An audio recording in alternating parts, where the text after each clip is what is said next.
Milhões para a empresa. Muito importante que não dá para deixar de fazer para os clientes é a recuperação de créditos tributários. Porque aí está o dinheiro, tanto para os advogados como para os clientes. Quando a gente recupera crédito tributário, a gente está falando em devolver valores, né, para o cliente que foram pagos indevidamente. Esses valores eles podem ser devolvidos em pecúnia ou em forma de compensação, caso exista dívida.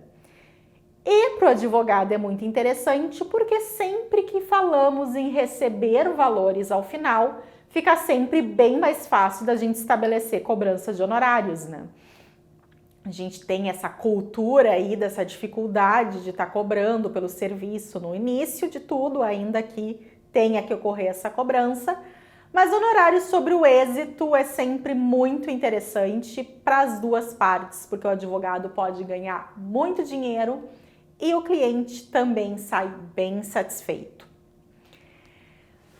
Nós já introduzimos da aula passada, então, essa questão de recuperar créditos tributários, mas agora a gente vai ver de uma forma mais aprofundada.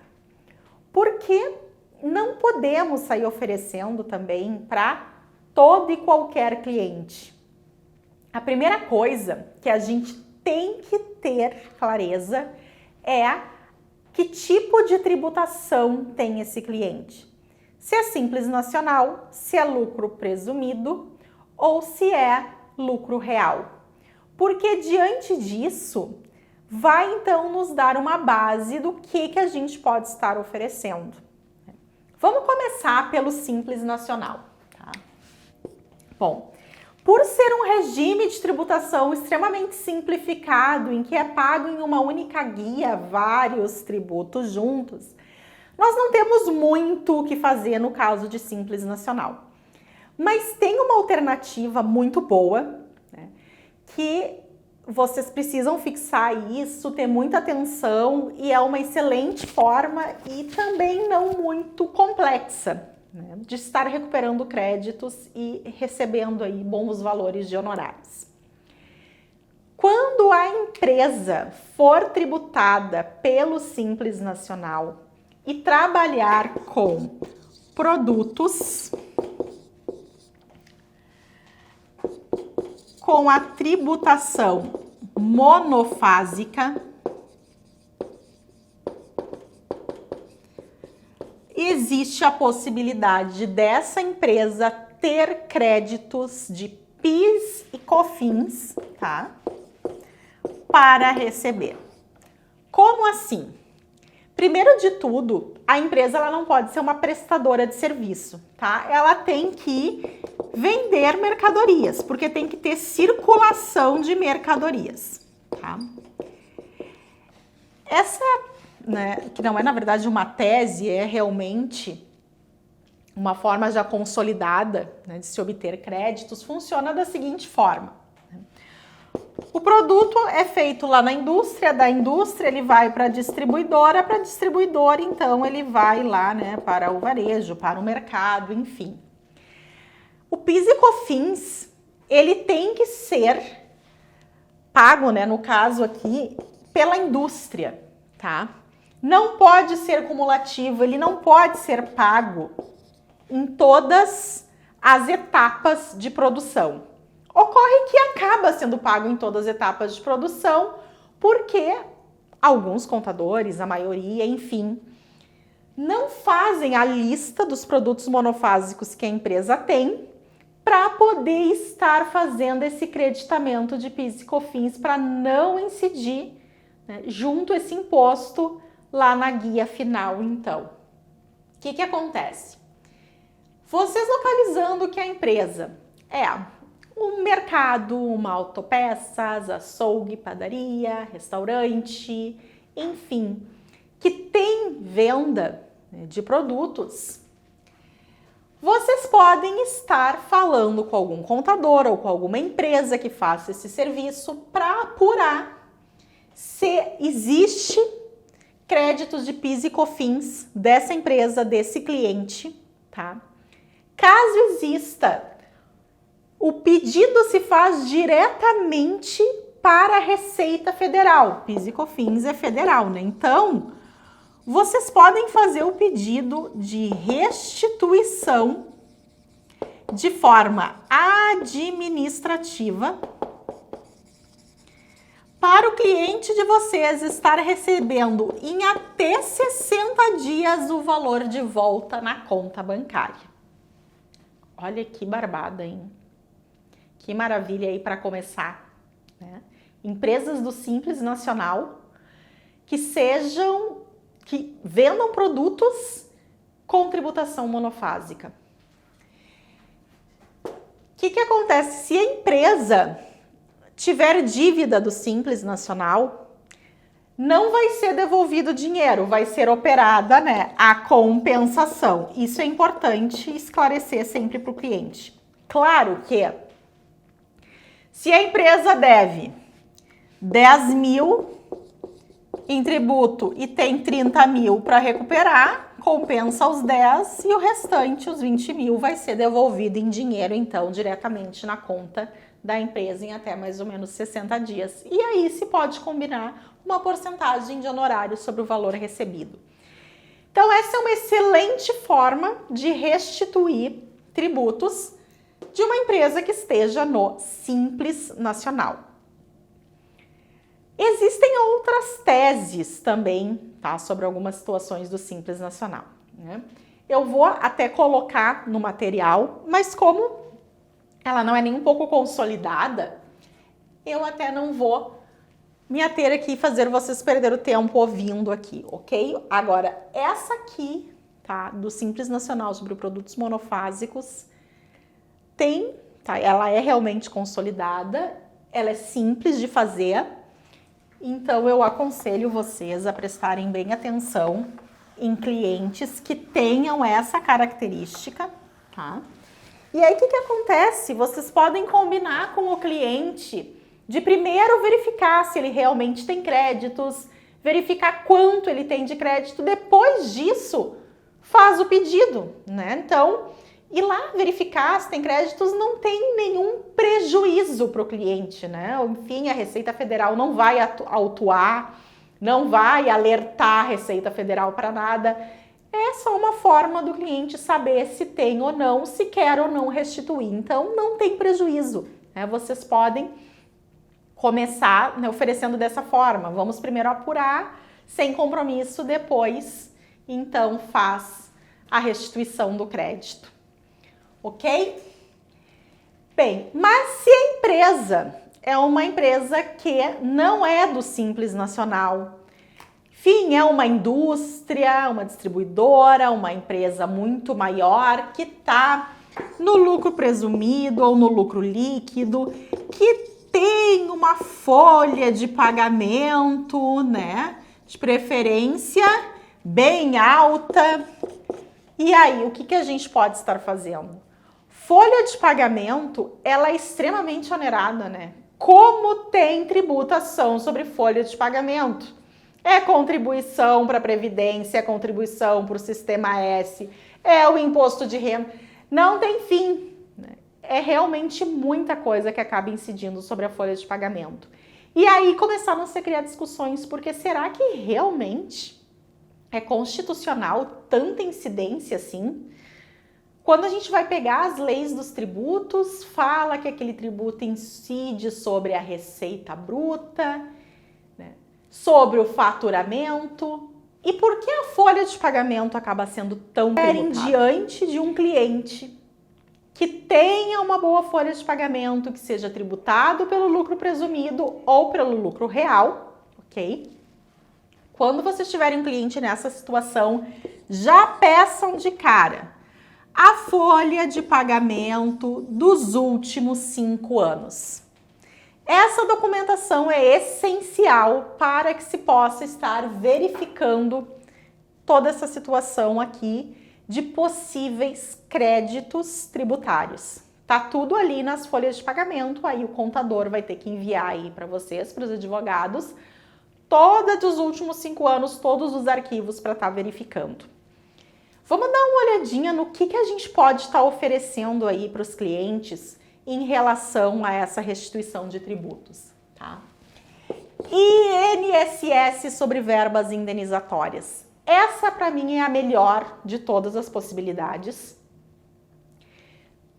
Já está praticamente não, uma parte já está consolidado na justiça lá no STJ e ainda tem uma parte que está se discutindo. O que acontece? Né? Tem que pagar o INSS, a contribuição previdenciária. Só que aí o cálculo é feito, a base de cálculo para se chegar ao valor da contribuição previdenciária acaba sendo feito sobre o valor total lá da folha de pagamentos. E será que é sobre o total? É aí que a gente entra com algumas verbas que elas têm caráter indenizatório. E aí a gente não pode esquecer que não incide em INSS sobre verbas de caráter indenizatório. Se é indenização, não tem nem contribuição previdenciária, nem imposto de renda. E aí, então, começou a se discutir se sobre 1/3 de férias, sobre auxílio maternidade, sobre aviso prévio indenizado, 15 dias que antecedem o auxílio doença. Começou uma discussão no judiciário se esse tipo, né, de verbas, elas não têm caráter indenizatório. Porque se tiver caráter indenizatório, está acontecendo uma tributação indevida. Já foi consolidado pelo STJ a questão do aviso prévio indenizado e o auxílio maternidade. Estão em discussões as demais verbas, mas aqui eu considero uma das mais certas para vocês estarem ajuizando. Não esqueçam de ajuizar o mandado de segurança para não ter a sucumbência no final.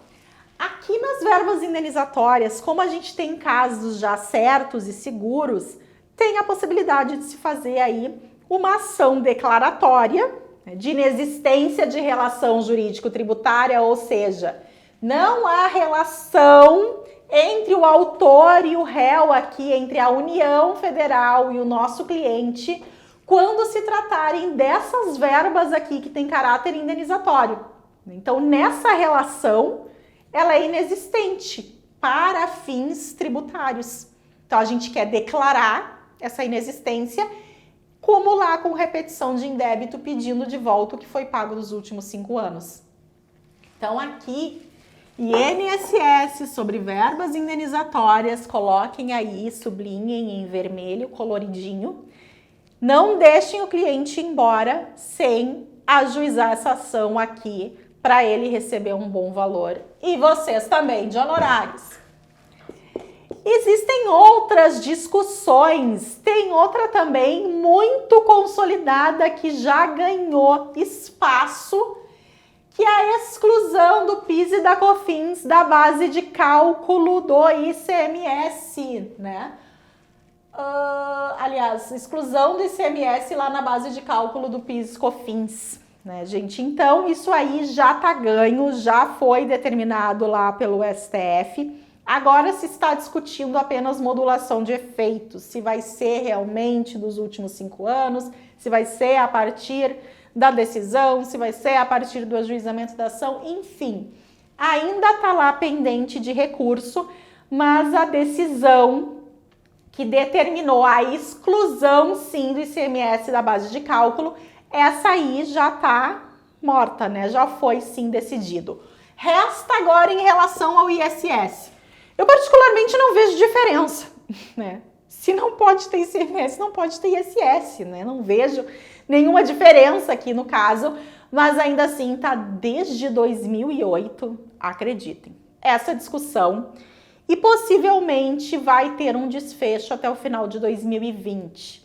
Até o final de 2020 tem uma previsão de desfecho de muitas ações de caráter tributário, porque se está prevendo a reestruturação, né, mudança aí no sistema tributário, né? Então, diante dessa reforma que está para acontecer, todas essas ações de caráter aí tributário que estão discutindo valores, se é devido, se não é, estão aí para se encerrar. Quando vocês forem, então, falar com o cliente, sendo uma empresa, lucro presumido ou lucro real, sempre que eu botei C aqui, lucro real, verifiquem se essa empresa presta serviço, se é uma indústria, que tipo de trabalho é. Caso ela recolha ICMS, vocês podem estar, então, ajuizando essa ação do ICMS na base de cálculo da PIS e da COFINS, que já está ganha, inclusive, então podem ajuizar tranquilamente a ação. Se for uma empresa que trabalha com prestação de serviço, que faz recolhimento de ISS, aí então vocês vão fazer a outra ação. Modelos serão disponibilizados, ainda que seja algo, como eu disse, né? O que menos a gente tem que se preocupar na vida são modelos. Primeiro que o Google tá cheio deles, né? E depois que, como nós somos excelentes advogados e prestamos muita atenção no que a gente faz, nós olhamos a jurisprudência, a gente consegue escrever tranquilamente e pode dar aquela olhadinha no modelo para talvez pegar uma ideia aqui outra e aí então fazer a nossa peça inicial, os nossos recursos, né? Mas para fins de realmente ter ali com que se basear algum modelo, como a gente diz, eu estou disponibilizando a modelo de todas essas ações no material de vocês. Tem também mais uma discussão, né? PIS e COFINS, a empresa que está sendo tributada pelo lucro real, ela pode aproveitar, né, créditos de PIS e COFINS quando ocorre a circulação na mercadoria, tá? Só que esses créditos são sobre alguns insumos. E aí começou a discussão do conceito de insumos, porque tem alguns produtos e algumas atividades que se entende como essencial para o funcionamento da empresa, porque a regra é essa, que são apenas sobre os produtos essenciais para a empresa. Mas é difícil a lei listar de forma taxativa produtos essenciais, cada empresa tem um objeto social. E aí, então, não perdemos tempo, os advogados foram discutir esse assunto, não só no judiciário, como também em âmbito administrativo lá no CARF. Tem essa discussão. Quero creditar, é sim insumo, posso me apropriar de crédito de PIS e COFINS. É outra discussão, mas aí tem que ter bastante atenção, porque nesse caso aqui são só as empresas que estão no lucro real. Porque assim, quando está no lucro real, a alíquota do PIS e da COFINS, como pode ocorrer esse creditamento, ela é maior. Quando se está no lucro presumido, a alíquota é mais baixa, portanto, não comporta creditamento de PIS e COFINS. Então, essa discussão aqui do conceito de insumos tem que ter atenção, porque a empresa tem que estar sendo tributada pelo lucro real. Inconstitucionalidade do Sistema S. É a que eu mais quero que ganhe aqui, porque eu não consigo concordar com essa tributação, né, sobre essa contribuição que as empresas têm que pagar sobre o Sistema S. O que é o Sistema S? Lá o Sebrae, Senai, Sesc, que são o terceiro setor, né? E aí, então, sobre a folha de pagamento, tem um percentual que é pago e pago a título de contribuição e é destinado para esse Sistema S. Isso onera demais a carga tributária, né? Então, realmente estão discutindo esse assunto na Justiça, está lá no STF o assunto da discussão sobre a constitucionalidade do Sistema S. Tá mais para o contribuinte, tá? A votação. Então, está bem próximo aí de existir um ganho para o contribuinte. É muito interessante, né, essa questão de que Essas contribuições são tudo baseadas na folha de pagamento, como eu falei para vocês, para que possa estar verificando o INSS sobre verbas indenizatórias. Também a questão aqui da exclusão, a constitucionalidade do Sistema S, tudo é com base na folha de pagamento. Essas contribuições para o Sistema S, elas têm uma natureza de CID, outro tipo de contribuição. E aí, então, a base de cálculo não pode ser a folha de pagamento. Então, é nisso que está sendo baseada essa tese, por isso ela ganhou força, chegou em forma de recurso extraordinário, com reconhecimento de repercussão geral, chegou até o STF e está lá sendo discutido pelos ministros. Aqui é excelente essa tese. Tem sempre muito dinheiro, quando vocês forem calcular, vão observar que aqui tem sempre muito dinheiro para as empresas estar reavendo, Acho adequado que seja feito um mandado de segurança. Aqui a gente está falando sobre teses, sobre possibilidades. Por isso eu falo em mandado de segurança. Essas teses, esse tipo de ação, com exceção aqui do Simples Nacional, mas as demais ações, vocês aconselho que vocês tentem ajuizar o máximo que puderem. Sempre estabeleçam ao final uma porcentagem sobre o que vai ser ganho, tá? Porcentagem de honorário, seja em forma de pecúnia ou em forma de compensação, tá bem? Sempre tentem fazer dessa forma, porque lá no final, ainda que demore bastante, quando vocês forem receber, vai ter bastante dinheiro para receber. Se der certo a tese ajuizada, é muito bom para o cliente e para o advogado. E aí, fazendo a conexão com a execução fiscal, aquele cliente que está sendo executado, que tem uma dívida grande lá, seja com União, Estado, município. Claro, nesse caso aqui, a gente está falando da União Federal, Então, ele vai poder estar aí compensando esses valores, pagando, de certa forma, a dívida ou recebendo esses valores em pecúnia, que é o que todo mundo gosta, Tem muitas outras teses, muitas outras. Inclusive, elas são disponibilizadas na legislação. Se vocês forem lá olhar a lei orçamentária anual, ela tem um anexo, a lei orçamentária tem um anexo com todas as ações, todas as teses que o judiciário estão discutindo. Por que que tem? Porque eles precisam fazer, o Congresso Nacional tem que fazer uma previsão do que pode estar entrando como despesa naquele ano. Então, eles disponibilizam todas as teses que estão no judiciário, que estão sendo discutidas a respeito de tributos, em função dessa previsão, porque se a União vier a perder, e o contribuinte ganhar, eles vão ter que devolver esses valores. Então, o estudo que eu estou falando está lá na própria lei orçamentária, é um assunto público notório.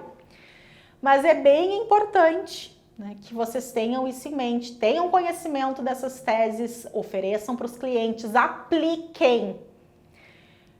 Eu, particularmente, tenho atuado mais nessa parte de restituição de créditos tributários, tenho me especializado mais nisso em relação à advocacia, não em relação à docência, porque realmente é uma área que vale a pena, dá um retorno financeiro muito bom. Então, é a dica da prof para vocês. Algumas situações. Tá sendo discutido aí, inclusive, no judiciário, quando o cliente, então, o contribuinte, tem parcelamento, a gente sabe que o parcelamento, ele suspende a exigibilidade do crédito tributário. Aí, o que acontece? Digamos que a empresa tem um parcelamento da contribuição previdenciária, do INSS, e ganha na justiça o direito a se creditar do da contribuição previdenciária sobre algumas verbas indenizatórias. A discussão é o seguinte: deve ocorrer de ofício a compensação ou tem que ser devolvido o valor para o autor da ação porque está parcelado o tributo, ou seja, está suspensa a exigibilidade do crédito tributário. Então, sempre que vocês forem ajuizar esse tipo de ações, ou se ela está próxima de ser ganha, enfim, antes de fazer o cumprimento de sentença, conversem com o cliente de vocês para saber como que está a situação da empresa. Se ela está adimplente, se ela está inadimplente, se ela está com parcelamento. Se ela está adimplente, ótimo, vai receber tudo em pecúnia. Se ela está inadimplente, vai ocorrer a compensação de ofício. E se ela tem parcelamento, enfim, tentem através da liberação, né, de dinheiro. Façam o pedido da restituição do valor e aleguem que a certidão, no caso, é positiva com efeito de negativo e que o tributo está devidamente parcelado, ou seja, está suspensa a exigibilidade do valor do tributo, tá? Então, sempre se atentem a essa situação. Claro, eu tô falando do mesmo tipo tributário, né? Não adianta o cliente estar inadimplente com ICMS, mas vai receber, né, contribuição previdenciária. A gente está falando de tributos diferentes. Então, verifiquem sempre se o tributo que o cliente tem para receber, porque ganhou a tese lá, ganhou a ação, que situação se encontra antes de fazer o pedido do cumprimento de sentença. Essa é a dica aí que eu dou para vocês prestarem atenção. Para que a gente possa estar aplicando essas teses aí, recuperar créditos para o cliente, além da gente saber o tipo de tributação, né, se ele é tributado pelo Simples Nacional, lucro presumido ou lucro real, precisamos analisar o objeto social da empresa para saber o que pode estar sendo oferecido. Existem algumas teses sobre a questão de importação, exportação, tributos que acabam ocorrendo também sobre a construção civil. Então, de repente, a empresa pague outros tributos, não só aqueles correntes que estão lá na folha de pagamento, mas acabam tendo outros tipos de tributação e aí tem mais alguma tese que se enquadra. As que eu falei aqui são aquelas que é para todas, né? Não dá para fugir. Tem folha de pagamento, enfim, tem tributação. Falei também insumos ali da questão do PIS e COFINS, porque é algo já muito comentado, algo, né, uma ação muito boa de ser feita. Mas prestem atenção, porque no material eu estou disponibilizando todas as teses possíveis que já entraram no judiciário. Vocês podem criar uma também, não tem nenhum problema, aliás, né? É o caminho para a gente ficar milionário, criar uma tese e conseguir levar ela aí para discussão até o STF. É a melhor forma. Mas enfim, para que vocês possam estar de forma muito completa oferecendo para todos, para os clientes, tudo o que eles podem ter, tudo que eles podem ganhar, se atenham ao objeto social da empresa.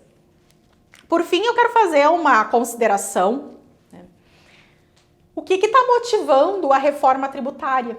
Não sei se vocês observaram, mas durante todo o tempo aqui que eu falei de recuperação de tributos, eu falei muito em PIS, PIS e COFINS. Pois é, desde que foi criada nessa contribuição do PIS e da COFINS, acabou onerando demais os cofres da União, porque ficou um tributo muito confuso o conceito.